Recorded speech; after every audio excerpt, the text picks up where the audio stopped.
Assalamualaikum warahmatullahi wabarakatuh. Bismillahirrahmanirrahim. Alhamdulillahirabbil alamin. La ilaha illallah wahdahu la syarikalah. Lahul mulku wa lahul hamdu wa huwa ala kulli syai'in qadir. Asyhadu an la ilaha illallah wa asyhadu anna Muhammadan abduhu wa rasuluh. Allahumma shalli ala Muhammad wa ala ali Muhammad. Kama shallaita ala Ibrahim wa ala ali Ibrahim fil alamina innaka Hamidum Majid. Alhamdulillah. Sahabat percikan iman yang Allah muliakan, dengan izin Allah Subhanahu wa Ta'ala, pagi ini kita masih diberi umur, diberi kesempatan untuk menjalani kehidupan. Semoga sisa umur yang kita miliki kita bisa isi dengan amalan-amalan yang bisa mendatangkan cinta dan ridhonya. Setiap hari Senin kita isi dengan membahas tafsir Al-Hikmah, tafsir yang ada di tangan saya ini. Dan kita sekarang sedang membahas surat Al-Insyiqaq. Insya Allah surat yang ke-84 ini akan kita tamatkan, akan kita selesaikan hari ini. Minggu lalu sudah dibahas tentang fama lahum la yu'minun wa idza quri'a alaihimul qur'anu la yasjudun. Minggu lalu, Senin lalu sudah dibahas mengapa mereka tidak beriman? Dan apabila dibacakan Al-Quran mereka tidak sujud. Nah, sudah dibahas kenapa orang itu tidak tunduk, tidak taat, tidak sujud, ya. Tidak nurut atas apa yang Allah firmankan di dalam Al-Quran. Nah, sekarang di ayat 22 dan seterusnya, balil ladzina kafaru yukadzibun wallahu a'lamu bima yu'un. Balil ladzina kafaru, bahkan orang-orang kafir itu yukadzibun, mendustakan. Bukan hanya tidak sujud, bukan hanya tidak taat, bahkan mereka itu mendustakan. Wallahu a'lamu bima yu'un. Allah lebih mengetahui apa yang mereka sembunyikan dalam hatinya. Sahabat percikan iman yang Allah muliakan, mendustakan itu ada sebabnya, ya. Jadi mendustakan di sini ada kalimat balil ladzina kafaru yukadzibun.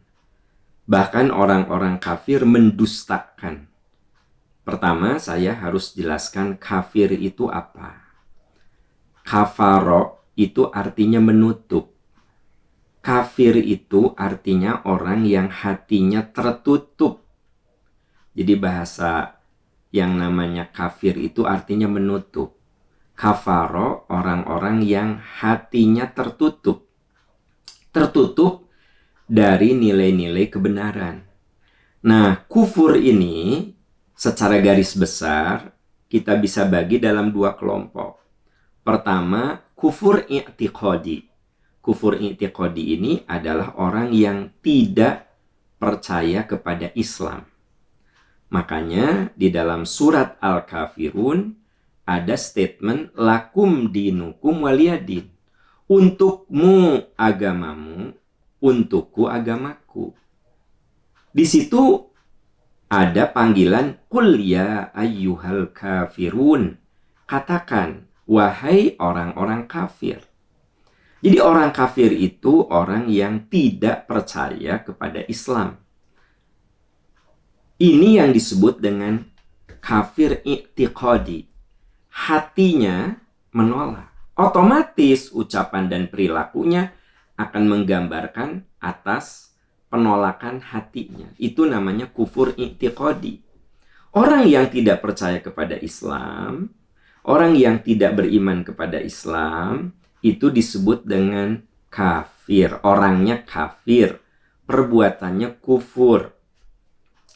Tapi ada nggak orang Islam yang kufur? Ada, namanya kufur amali. Kalau kufur amali itu hatinya mengaku dirinya Muslim. Kalau ditanya, kamu agamanya apa? Islam lah. Bapakku Islam, ibuku Islam. Tapi ucapan dan perilakunya tidak menggambarkan orang Islam. Tidak pernah sholat, tidak pernah puasa, tidak pernah zakat. dosa maksiat dilakukan, hal-hal yang dilarang dalam Islam dikerjakan. Anda kalau lihat perilakunya, nggak nyangka kalau itu teh orang Islam. Karena persis kelakuannya, ya, seperti orang yang tidak percaya kepada Islam. Yang haram dia lakukan. Mabuk ya, makanan, minuman keras ya dia minum. Makanan haram ya dia makan. Gitu. Pokoknya aturan-aturan Islam tidak pernah dia terapkan dalam hidupnya. Ini juga kafir, tapi namanya kafir amali. Orangnya itu disebut kafir amali. Perbuatannya disebut dengan kufur amali. Boleh jadi Anda punya suami yang mengaku muslim, dari keluarga muslim, bahkan ibu bapaknya haji, tapi suami Anda nggak pernah sholat, nggak pernah puasa, ya. Lalu apa yang membedakan suami Anda dan teman Anda yang kafir? Coba. Secara lahiriah nggak ada beda. Nah, secara kelakuan itu nggak ada beda.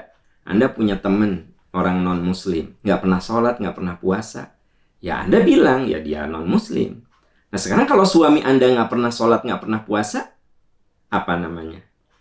Dia muslim, ya, tapi dia melakukan sohibul ma'asi, melakukan perbuatan yang kategorinya dosa besar. Maka itu disebutnya kufur amali.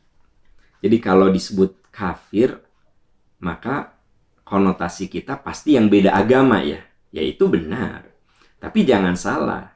Orang-orang yang mengaku muslim tapi tidak mengamalkan Islam, itu juga disebut dengan kufur perbuatannya. Kafir orangnya.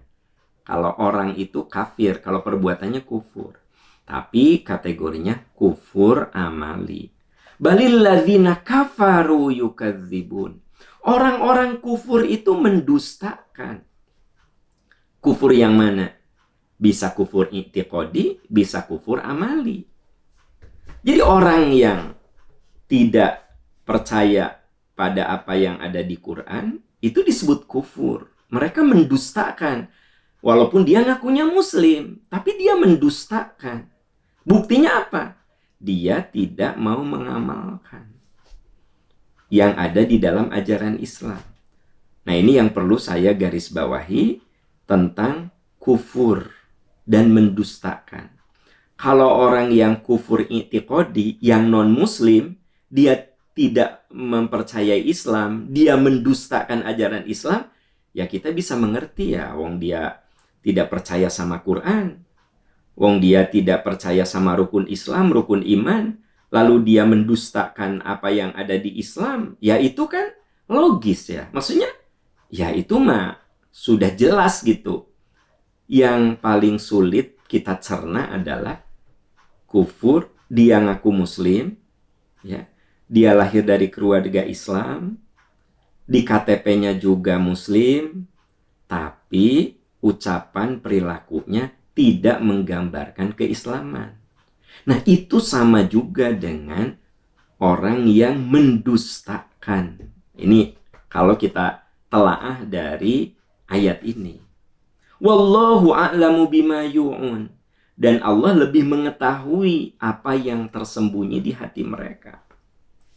Bapak ibu sahabat-sahabat tercinta, ya, seluruh hal yang berkaitan dengan mendustakan, jadi hal yang berkaitan dengan mendustakan itu bermula dari keyakinan bahwa dirinya tidak ada yang mengawasi. Sekarang begini, kalau saya tidak yakin ada yang mengawasi, nggak yakin bahwa perbuatan saya direkam, bahwa ucapan saya direkam, saya nggak percaya itu, maka cenderung saya akan melakukan perbuatan-perbuatan yang melanggar. Kenapa? Ya saya nggak percaya gitu. Makanya Allah firmankan, penyebab mendustakan itu karena dia tidak merasa Allah itu hadir dalam hidupnya. Makanya di ayat 23 ada kalimat wallahu a'lamu bima yu'un. Allah lebih mengetahui apa yang mereka sembunyikan dalam hatinya. Nah, hal yang mirip, teman-teman, sahabat percikan iman, coba Anda buka surat Qaf. Surat Qaf ayat 16 sampai 19. Walaqad khalaqnal insana wa na'lamu ma tuwaswisu bihi nafsuh wa nahnu aqrabu ilaihi min hablil warid. Coba Anda cek ya, surat Qaf ayat 16 sampai 19 untuk memperjelas apa yang sedang kita bahas di tafsir Al-Hikmah ini. Sama saya sudah dicantumkan di sini, saya tuliskan ya. Tapi sahabat-sahabat bisa sambil tadarus ngecek ya. Walaqad khalaqnal insana, sungguh kami telah menciptakan manusia, wa na'lamu ma tuwaswisu bihi nafsuh, dan kami mengetahui apa yang terbersit dalam hatinya. Jadi yang terbersit dalam hati saya, yang terbersit dalam hati Anda, yang terbersit dalam pikiran saya dan pikiran Anda, Allah tahu. Wa nahnu aqrabu ilaihi min hablil warid, dan kami lebih dekat kepadanya daripada urat lehernya. Jadi urat leher di sini ya, urat nadi leher. Nah, Allah itu lebih dekat daripada urat leher kita. Maksudnya apa? Benar-benar Allah Maha tahu apa yang terjadi pada diri kita, pikiran, hati, dan termasuk metabolisme yang ada di tubuh kita. Makanya kita kalau melakukan sesuatu, bismillahirrahmanirrahim, la haula wa la quwata illa billah. Tiada daya, tiada kekuatan kecuali atas izin Allah. Bismillahirrahmanirrahim, dengan menyebut nama Allah, maksudnya dengan kuasa Allah, dengan pertolongan Allah, saya bisa melakukan ini. Sahabat-sahabat tercinta, Anda bisa mendengarkan apa yang saya sampaikan, dan saya bisa merunut kalimat-kalimat yang saya sampaikan pada Anda. Sungguh di situ ada kuasa Allah Subhanahu wa Ta'ala. Ada kuasa Allah.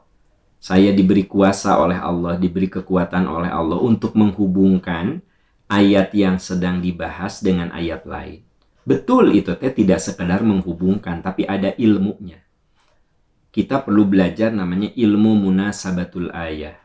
Ilmu munasabatil ayah. Ilmu yang membahas korelasi antar ayat. Itu ada ilmunya memang. Ya. Saya belajar itu, metodologi tafsir. Saya belajar itu secara serius. Ya. Nah, sehingga ketika saya menghubungkan satu ayat dengan ayat yang lain, secara akademik, bisa dipertanggungjawabkan, tidak ngasal. Ya. Karena harus ada logika-logikanya. Nah, tapi logika-logika itu kan nggak mungkin saya jelaskan di sini. Saya langsung menyampaikan kepada teman-teman sebagai user, ya, sebagai pengguna. Nah, di ayat ini, saudara-saudaraku tercinta, surat Qaf ayat 16 sampai 19, wa nahnu aqrabu ilaihi min hablil warid. Allah itu lebih dekat pada kita dari urat leher kita. Idh yatalaqqal mutalaqqiyani anil yamini wa anis shimal. Ingat ketika dua malaikat mencatat perbuatannya, kiri dan kanan. Sebelah kiri dan sebelah kanan mencatat. Idh yatalaqqal mutalaqqiyani anil yamini wa anis shimali qa'id. Qa'id itu tidak pernah meninggalkan tugasnya. Jadi yang terucap dari lisan kita, yang terlahir dari perbuatan kita, semuanya tercatat dengan rapi. Ma yalfidhu min qaulin illa ladaihi raqibun atid. Tidak ada kata yang terucap, illa ladaihi raqibun atid, kecuali di sisinya ada pengawas yang mencatat. Nah, jadi sebenarnya saya ingin menjelaskan kenapa Allah berfirman bahwa mendustakan itu ada kaitan dengan masalah keimanan. Ya. Orang itu akan melanggar kalau dalam hatinya tidak ada keyakinan bahwa Allah mencatat. Ma yalfidhu min qaulin illa ladaihi raqibun atid. Tidak ada suatu kata yang terucap kecuali ada malaikat yang mengawasi dan mencatat. Waja'at sakratul mauti bil haq. Dan nanti datanglah sakaratul maut. Dzalika ma kunta minhu tahid. Itulah yang seringkali kamu hindari. Nah, jadi teman-teman sekalian, menurut ayat ini bahwa kita ini tiap hari, tiap minggu, tiap tahun, kalau lebih detil lagi, detik yang kita lewati, menit yang kita arungi, jam yang kita jalani, sebenarnya itu akan membuat kita semakin dekat pada sakaratul maut. Makanya di ayat 19 itu waja'at sakratul mauti bil haq. Nah, nanti datanglah sakaratul maut dengan sebenar-benarnya. Nah, sebelum Allah berfirman tentang sakaratul maut, di ayat 16 sampai dengan 18 itu bicara tentang Allah lebih dekat padamu dari urat lehermu.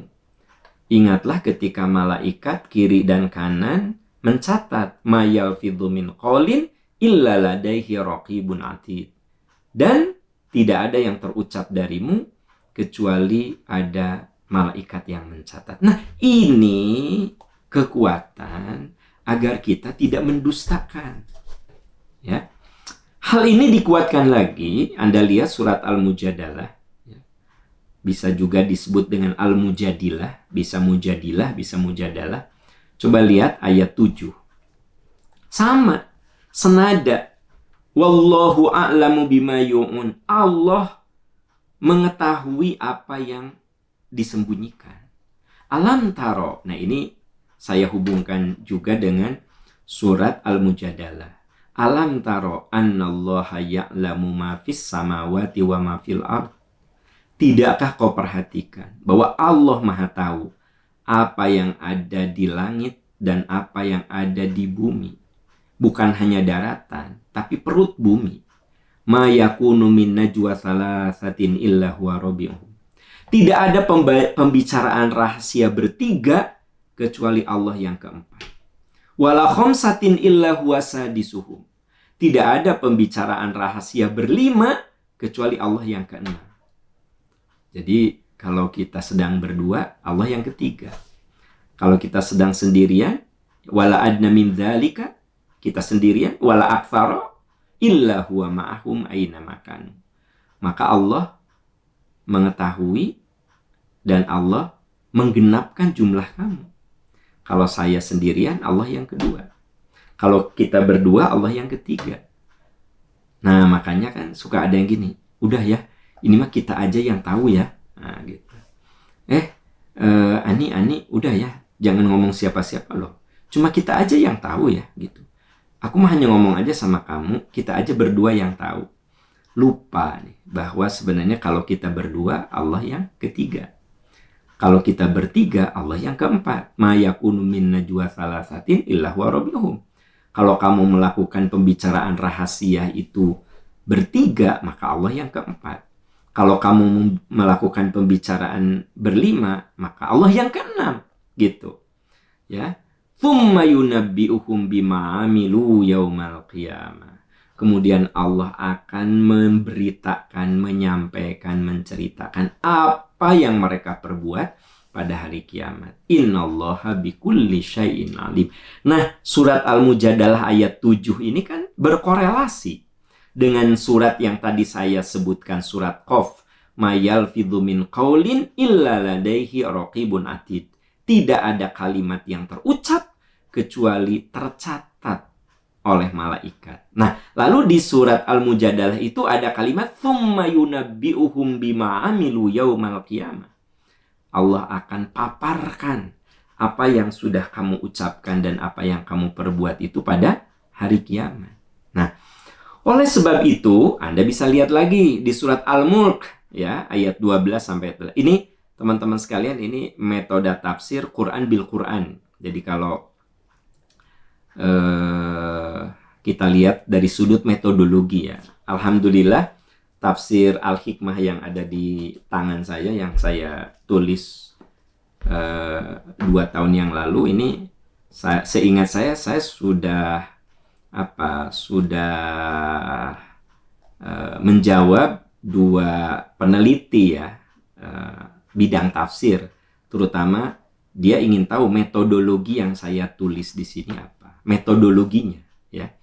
Nah, metodologinya itu adalah tafsirul Quran bil Quran. Jadi satu ayat itu dihubungkan, ditafsirkan oleh ayat-ayat yang lain. Nah, saya hubungkan lagi ya dengan surat Al-Mulk. Innalladzina yakhshawna rabbahum bil ghaibi lahum maghfiratu wa ajrun kabir. Sungguh orang yang takut kepada Tuhan, Tuhan yang tidak bisa mereka lihat ya, maka bagi mereka ampunan dan pahala besar. Jadi orang yang takut kepada Tuhan, sekalipun dia tidak bisa lihat Tuhan itu, maka bagi orang itu akan mendapatkan ampunan dan pahala besar. Kenapa coba?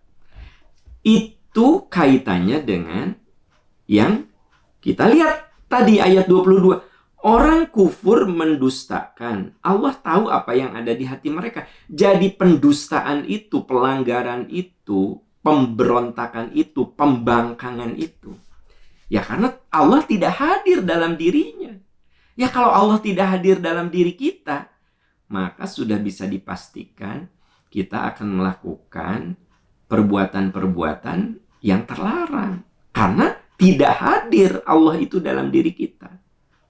Sebaliknya, orang yang bisa menghadirkan Allah dalam dirinya, sekalipun dia tidak melihat Allah, tapi yakhshawna rabbahum, Tuhan itu hadir dalam dirinya, lahum maghfiratu wa ajrun kabir. Bagi mereka ampunan dan pahala yang besar. Wa asirru qaulakum awijharubi. Kamu rahasiakan perkataanmu.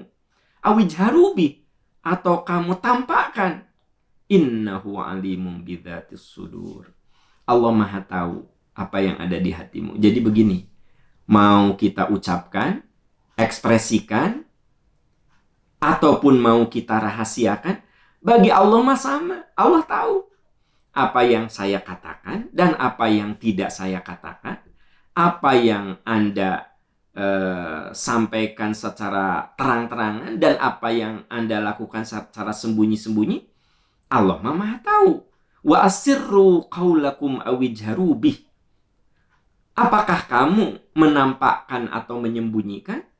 Innahu alimun bidzatis sudur. Allah Maha tahu apa yang ada di hati. Ala ya'lamu man khalaqa wa huwal latiful khabir.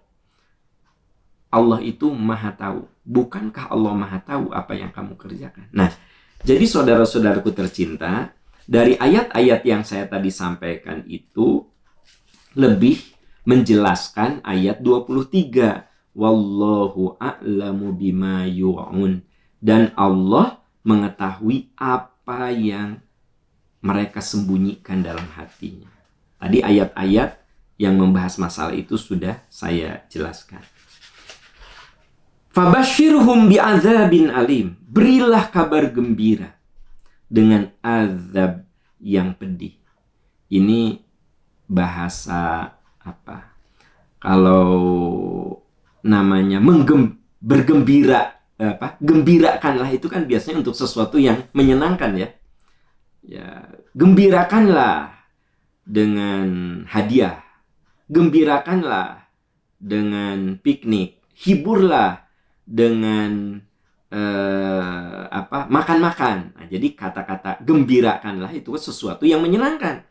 Tapi ini menggunakan kalimat fabashirhum bi'adzabin alim. Berilah kabar gembira dengan azab yang pedih.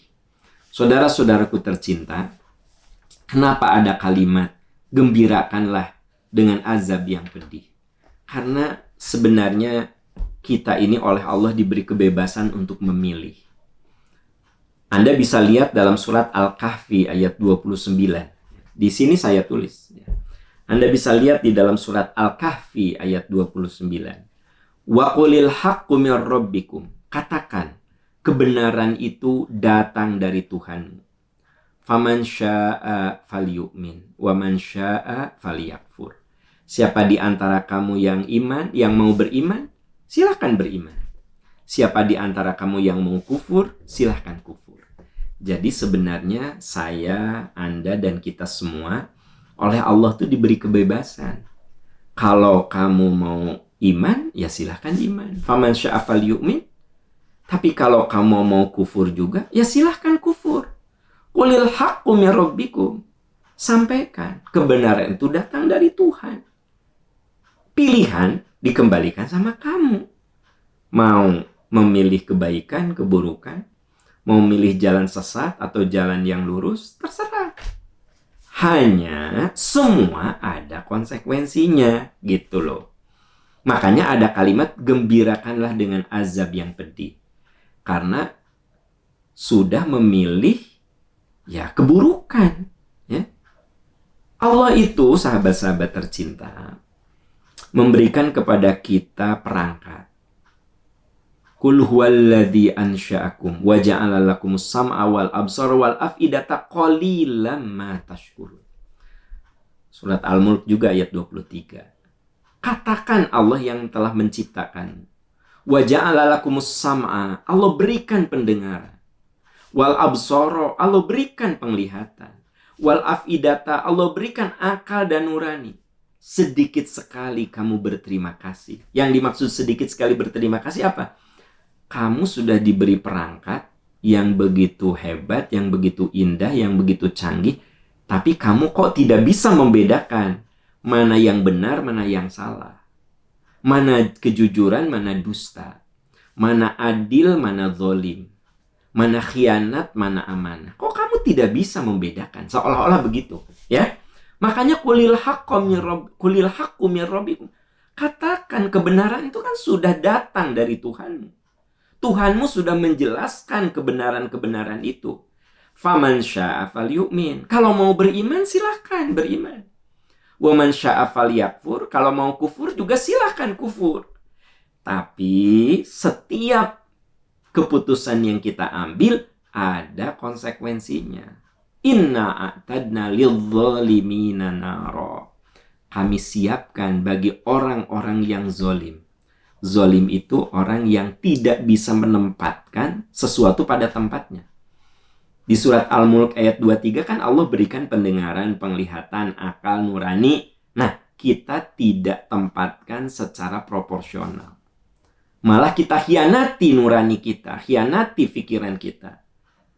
Inna a'tadna lidh-dhalimina naron ahata bihim suradiquha. Kami siapkan bagi orang yang zalim itu api yang mengepung gejolaknya. Wa yastaghithu, jika mereka minta minum, yughathu bima'in kalmuhl. Mereka akan diberi minum yang mendidih. Yashwil wujuh, yang menyebabkan wajahnya itu hangus. Ya. Kalmuhli itu seperti besi yang mendidih. Setiap kali mendekat itu minuman, yashwil wujuh, hanguslah wajahnya. Bi'sas syarabu wa sa'at murtafaqa. Itulah sejelek-jelek minuman dan tempat istirahat yang paling buruk. Saudara-saudaraku tercinta, semoga Allah melindungi kita semua, melindungi keluarga kita, melindungi anak cucu kita, keturunan kita, melindungi bangsa kita dari hal yang mengerikan ini. Allah sudah memberikan pendengaran, penglihatan, akal, nurani. Tinggal kita menentukan mana jalan yang akan kita tempuh. Kalau mau beriman, silahkan iman. Pasti kebaikannya untuk kita. Kalau mau ambil jalan kekufuran, silahkan. Tapi kan ada konsekuensinya. Makanya di dalam surat At-Tahrim ayat 6, At-Tahrim ayat 6, itu ada wasiat khusus dari Allah. Ya ayyuhalladzina amanu qu anfusakum wa ahlikum nara. Hei orang yang beriman, selamatkan dirimu dan keluargamu dari gejolak api. Jadi Allah mengingatkan kita ini harus menyelamatkan diri kita dan keluarga kita. Makanya jangan bosan-bosan kita ajak keluarga kita semampu, sebisa mungkin.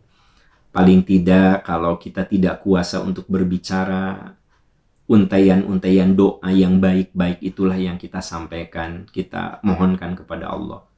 Ada orang yang merasa prihatin, orang tuanya udah umur mau 70, nggak pernah sholat, nggak pernah ibadah, ngomong juga malah dianggap nggak sopan, ya. Akhirnya saya bilang doakan saja. Mau diapain lagi, itu udah umur 60, masih jauh dari agama, ya. Ya doakan. Kenapa? Itu yang bisa kita lakukan.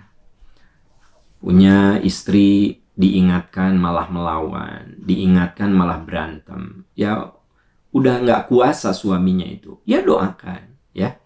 Ke anak, ke istri, ke suami. Ada yang punya suami susah sekali diajak pada kebaikan.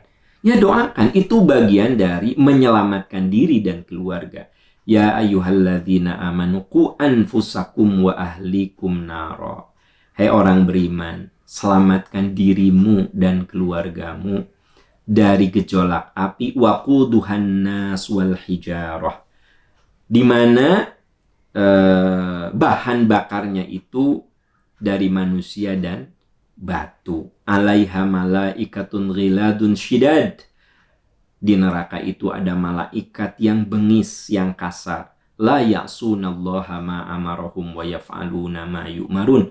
Mereka tidak pernah durhaka kepada Tuhannya dan selalu taat pada apa yang Allah perintahkan. Nah, saudara-saudaraku tercinta, jadi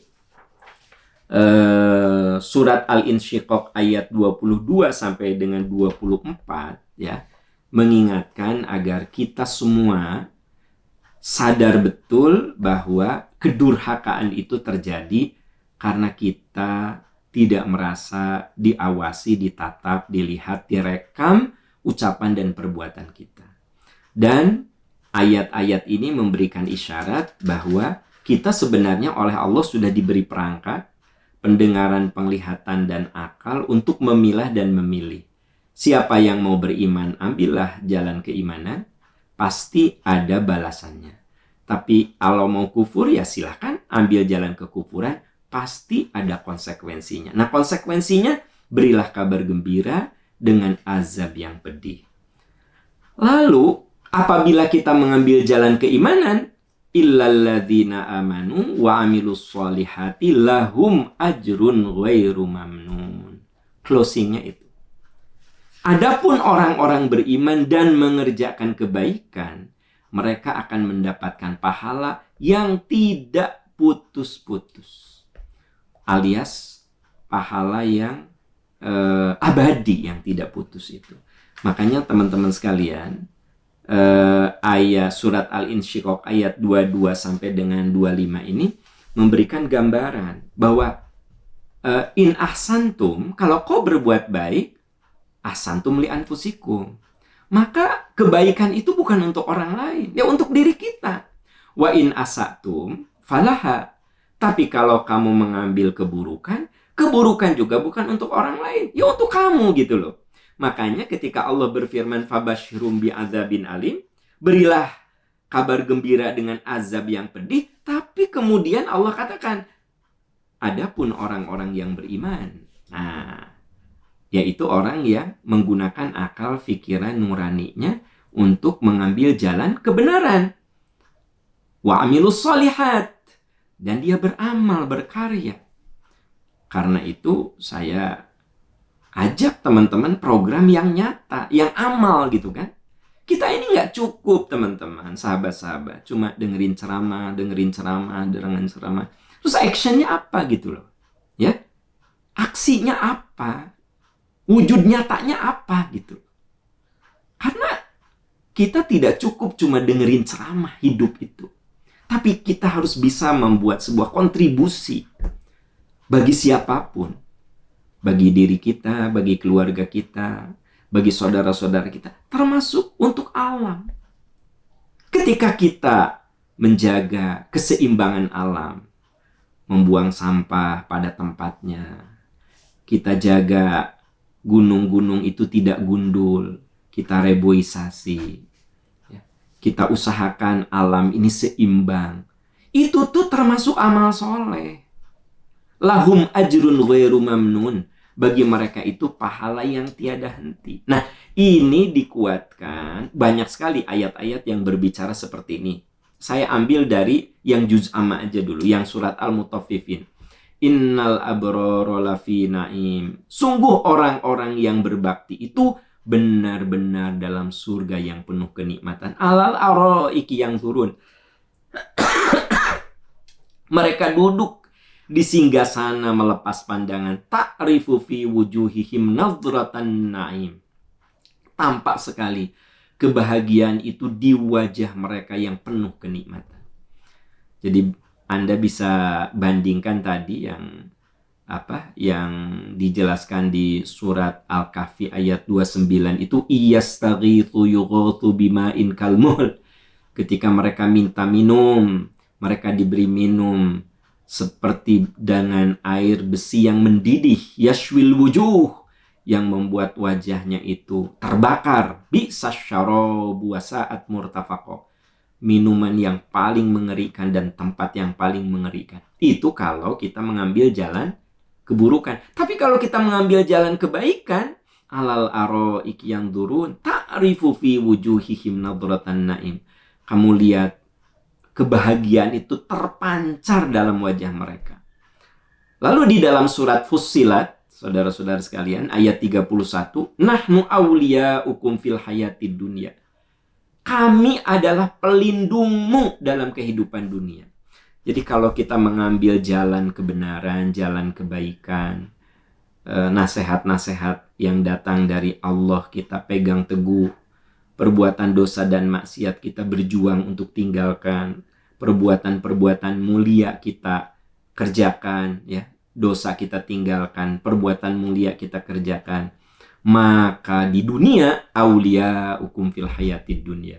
Allah akan jadi pelindungmu di dunia. Wa fil akhirati, dan Allah pun akan melindungimu di akhirat. Walakum fiha ma tashtahi anfusukum, walakum fiha ma tad'un. Oleh Allah diberi apapun yang kamu mau. Ya, di surga kamu akan memperoleh apapun yang kamu inginkan dan kamu minta. Jadi berbeda sekali dengan orang yang mengambil jalan keburukan. Saudara-saudaraku tercinta, hidup itu pilihan. Saya duduk di sini menyampaikan materi, itu pilihan saya. Sebab saya bisa saja tidak di sini. Anda, saudara-saudaraku tercinta, di tengah kesibukan, sambil menyiapkan persiapan-persiapan hari ini, sambil dengar ceramah, ya, itu pilihan kan gitu. Karena ada juga yang pilihannya dengar lagu, pilihannya nonton, ya, berita, pilihannya nonton film, pilihannya tidur. Hidup itu pilihan. Ya. Hidup itu pilihan. In ahsantum, kalau kau memilih kebaikan, kebaikan itu nggak akan lepas kecuali pada diri kita. Kalau kita memilih keburukan, ya keburukan itu akan kena pada diri kita. Nahnu awliya'ukum fil hayatid dunya. Ingatlah, ketika kita menggunakan pilihan-pilihan terbaik kita, Allah yang akan melindungi. Di dunia dan di akhirat, walakum fiha ma tashtahi anfusukum walakum fiha ma tad'un. Dan Allah akan berikan apa yang kamu minta, apa yang kamu inginkan. Ketika kita menggunakan pilihan terbaik kita.